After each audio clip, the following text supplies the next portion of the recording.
July 19 దేవుని వాగ్దానం. ఆయన మనలో ఎవరికిని దూరంగా ఉండువాడు కాడు. అపోస్తల కార్యాల గ్రంథం 17వ అధ్యాయం 27వ వచనం. మన ప్రభువైన యేసు క్రీస్తు నామములో మీ అందరికీ ఈ ఉదయము శుభములు తెలియజేస్తూ ఉన్నాను. ప్రియ విశ్వాసులారా, మన జీవితంలో చాలామంది సమీపంగా ఉంటారు. మనతో అవసరం ఉన్న వరకు ఉండి వెళ్ళిపోయేవారు లేకపోలేదు. మనతో ఉంటారు అనుకునేవారు మనతో ఉండని సందర్భాలు మనకు కనబడతాయి. కష్టములో, బాధలో, వ్యాధిలో అన్నిటి యందు నీతో ఉండడం, నీతో కాపురం చేసేదాన్ని భార్యాభర్తలే చాలా సందర్భాలలో దూరంగా ఉన్న పరిస్థితులు ఏర్పడుతూ ఉన్నాయి. ఒకరి మీద ఒకరు నమ్మకం పెట్టుకున్న ఆ నమ్మకాన్ని నిలబెట్టుకోలేని స్థితిలో నేటి మానవులు అనేక మంది మనకు కనబడుతూ ఉంటారు. అయితే మన దేవుడు, నువ్వు ఆరాధిస్తున్న ప్రభువు నీ సమస్యలో, నీ కష్టంలో, నీ బాధలో ఎప్పుడు నీకు సమీపముగా ఉండే దేవుడు.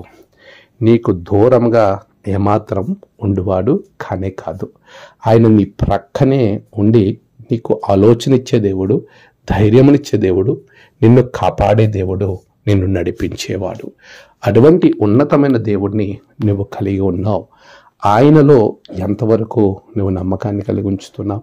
ఆయన మీద నువ్వు పరిపూర్ణంగా ఆధారపడగలిగినప్పుడు, ఆయనలో నిన్ను నీవు కట్టుకున్నప్పుడు దేవాతి దేవుడు నిన్ను ఉన్నతంగా నడిపిస్తాడు.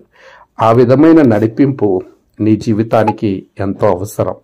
అపవాది నుండి తప్పించబడటానికి, సాతాను కార్యాల నుండి నువ్వు బయటికి పడి ప్రభువుని సమీపంగా, ఆయనకు దగ్గరగా నువ్వు జీవించటానికి నీవు ఎంతో గొప్ప ఆశీర్వాదకరంగా ఉండటానికి ఇది ఎంతో అవసరం.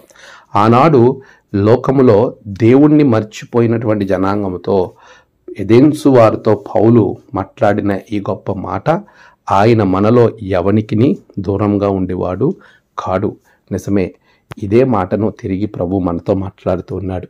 మనలో ఎవరికి ఆయన దూరంగా ఉండడు. ఎందుకంటే ఆయన సర్వంతర్యామి, ఎల్లప్పుడూ నీతో, నీలో, నీ ప్రక్క నుండి నిన్ను నడిపించేవాడు. నీ సమస్యను చూస్తున్నాడు, నీ అవసరతను చూస్తున్నాడు.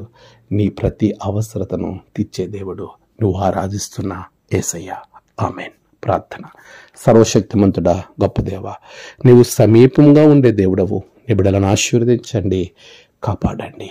నేడు వారి ప్రయాణాలకు విజయం దయచేయండి, క్షేమాన్ని అనుగ్రహించండి. నేడు వారు తలపెట్టిన ప్రతి కార్యము గొప్ప జయాన్ని అనుగ్రహించండి. నేడు జన్మదినము, వివాహదినము, ఆయా విశేష దినములు జరుపుకుంటున్న బిడ్డలను బహుగా దీవించండి. తమ ప్రియులను కోల్పోయిన వారికి ఆదరణ, నెమ్మది అనుగ్రహించండి. దినదీవెనలతో నింపి మీరే మహిమ పొందమని యేసు నామమున ప్రార్థించి వేడుకొంచున్నాం తండ్రి. ఆమేన్. తండ్రి, కుమార, పరిశుద్ధాత్మ త్రియేక దేవుని దీవెన మీకు తోడుగా ఉండి నడిపించును గాక. ఆమేన్.